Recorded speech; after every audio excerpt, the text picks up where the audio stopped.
එමීලියටයි තව හලෝ අපේ අම්මා ඉතින් කොවිලත් කියනවනේ හොඳ වැඩකට යනකොට කොණ්ඩේ කෙඩිය ගහගන්න කියලා. ඉතින් ඔන්න මං කොණ්ඩේ කෙඩිය ගහගත්තා. කොණ්ඩේ කඩාගෙන ඉන්නේ නැහැ. මට ඕන වුණාද මේ පාර කට්ටියත් එක්කම අවුරුදු සමරන්න. ඉතින් මං බලාගෙන ඉන්නේ හස්බන්ඩ් වැඩ ඇරලා එනකන් කිරුත්. ඉතින් අද අපි දෙන්න තමයි කිරි උතුරන්න යන්නේ පපා වැඩ අක්කි බබා දොයි. ඉතින් අපි දෙන්න අද කිරි උතුරනවා.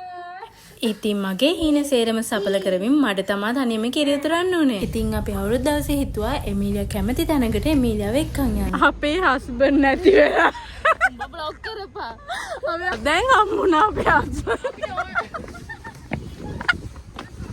එයා නැති වුණා කියවට නැති වෙලා හිටියේ නෑ. එයා අපිට වාහනේ පාක් කරන්න තැනක් අල්ලගෙන ඉද්දි අපි වෙන තැනකින් වාහනේ පාක් කරලා ආවා.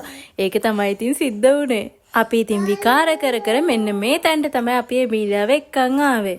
එමීලියා ඉතින් මීට කලින් කවදාවත් මේ වගේ කානිවල් එකකට නම් ඇවිල්ලා තිබ්බේ නැහැ.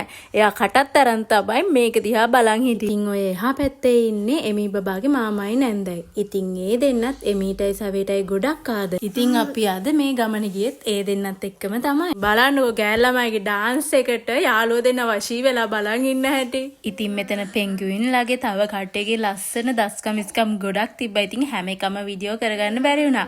එහෙනම් ඉතින් බයි බයි.